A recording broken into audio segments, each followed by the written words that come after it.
آج سے ہزاروں سال پہلے جزیرہ عرب کے جنوبی علاقوں میں یمن کے گرد و نواح میں ایک شہر آباد تھا جسے سبا کہتے تھے، اور وہاں کے رہنے والوں کو قوم سبا کہا جاتا تھا۔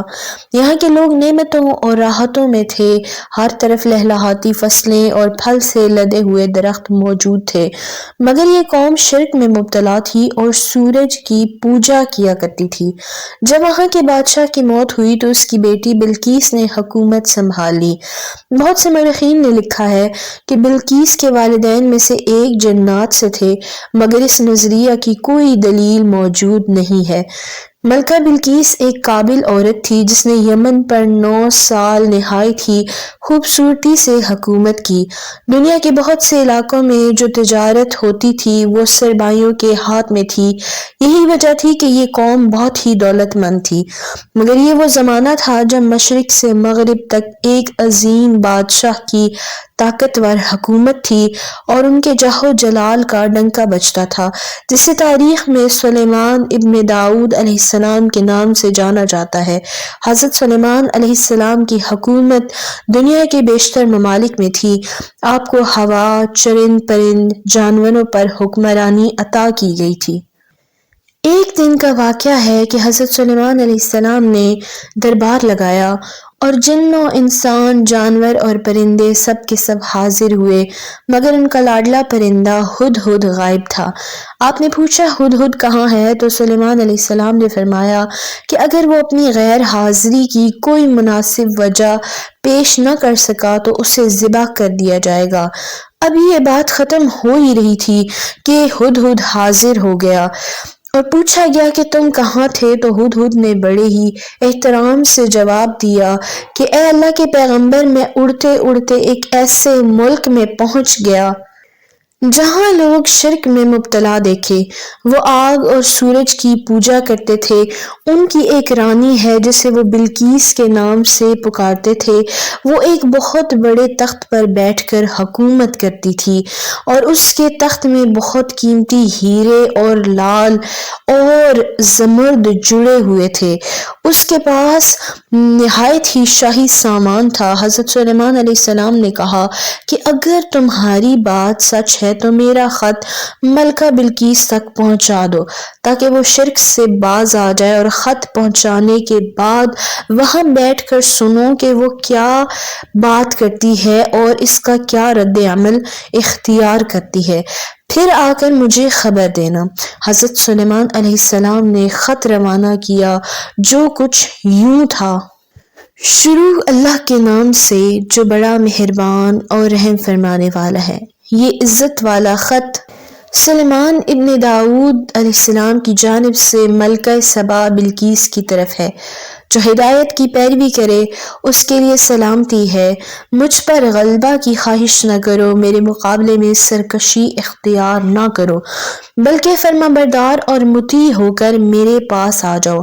یہ خط دراصل ملکہ سبا اور اس کی قوم کی طرف دعوت اسلام تھی۔ ہدہد نے یہ جب خط بھیجا ملکہ بلقیس کی گود میں گرا دیا۔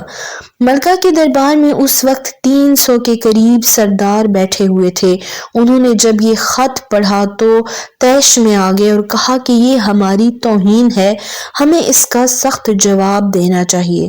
مگر ملکہ بہت سمجھدار تھی، اس نے ان کو سمجھایا کہ خط سے پتہ چل رہا ہے کہ یہ خط بھیجنے والا کوئی عام شخص نہیں ہے بلکہ خدا کا کوئی پیغمبر ہے، لہٰذا ہمیں حکمت سے کام لینا چاہیے۔ اس نے کہا کہ میں حضرت سلیمان علیہ السلام کی خدمت میں ایک تحفہ بھیجتی ہوں، اگر انہوں نے قبول کر لیا تو وہ بادشاہ ہے اور میں اس کے خلاف جنگ کروں گی، لیکن اگر انہوں نے تحفہ قبول نہ کیا تو میں اس کی پیروی کروں گی کیونکہ وہ نبی ہے۔ ہدہد یہ ساری گفتگو سن رہا تھا۔ اس نے آ کر حضرت سلیمان علیہ السلام کو ساری بات بتا دی۔ حضرت سلیمان علیہ السلام نے جنات کو حکم دیا کہ شہر میں داخل ہونے والے راستے پر سونے چاندی کی اینٹوں کا فرش بنا دیا جائے، راستے کی دونوں جانب سونے کے عجیب الخلقت جانور کھڑے کر دیے جائیں، وزیروں کی تمام کرسیوں کو سونے کا کر دیا جائے، دربار کو ہیرے جواہرات سے مزین کر دیا جائے۔ ادھر بلقیس بلقیس نے حضرت سلیمان علیہ السلام کے لیے تحائف روانہ کیے، جس میں سونے کی اینٹیں، جواہرات، غلام، کنیزیں اور ملکہ کا خط بھی تھا۔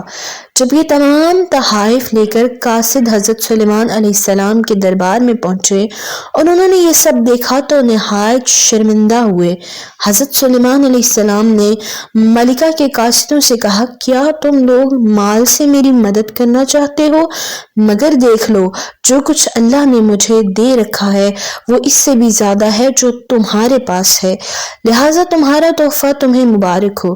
لہٰذا اب تم اپنے تحائف کے ساتھ واپس جاؤ اور اپنی ملکہ سے کہو کہ ہمارا انتظار کرے، ہم ایک زبردست لشکر لے کر آئیں گے۔ جب یہ خبر ملکہ بلقیس کو پہنچی تو وہ سمجھ گئی کہ یہ واقعی ہی اللہ کے نبی ہیں۔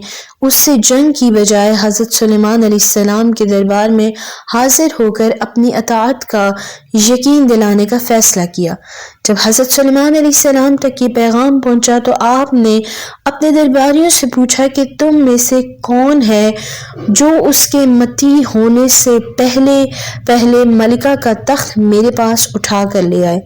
ایک جن نے کہا کہ آپ کے دربار کو برخاست کرنے سے پہلے میں اس کو لا سکتا ہوں، میں اس کام کی طاقت بھی رکھتا ہوں۔ پھر ایک شخص جسے آصف بن برخیہ کہا جاتا ہے، انہوں نے کہا کہ میں آپ کو تخت آپ کے پلک جھپکنے سے پہلے ہی لا دوں گا۔ حضرت سلیمان علیہ السلام نے اس تخت کو اپنے پاس رکھا ہوا پایا تو پکار اٹھے کہ یہ میرے پروردگار کا فضل ہے تاکہ وہ مجھے آزمائے کہ میں شکر کرتا ہوں یا ناشکری کرتا ہوں۔ کہا جاتا ہے کہ اس تخت کی لمبائی 80 ہاتھ، اس کی چوڑائی 40 ہاتھ اور اس کی اونچائی 30 ہاتھ تھی۔ اس میں موتی، سرخ یاقوت، سبز زمرد جڑے ہوئے تھے۔ حضرت سلیمان علیہ السلام نے اس تخت میں رد و بدل کر دیا اور اسے پہلے سے بھی بہتر بنا دیا۔ ناظرین محترم، یہ حضرت سلیمان علیہ السلام کی امت کے ولی کی شان ہے کہ پلک جھپکتے ہی اتنا بڑا تخت لے کر حاضر خدمت کر دیا۔ اندازہ کریں کہ حضرت سلیمان علیہ السلام کی امت کے ولی کی یہ شان ہے تو نبی آخر الزمان حضرت محمد مصطفیٰ صلی اللہ علیہ وآلہ وسلم کی امت کے ولی کی شان کا عالم کیا ہوگا۔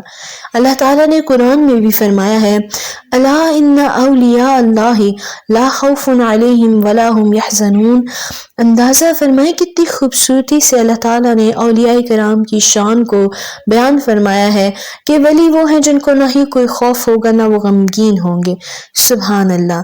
اللہ تعالیٰ ہم سب کو حضور نبی کریم صلی اللہ علیہ وآلہ وسلم کی محبت عطا فرمائے۔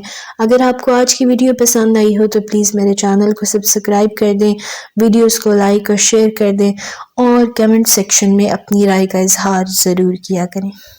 جزاکم اللہ خیرا و احسن الجزا۔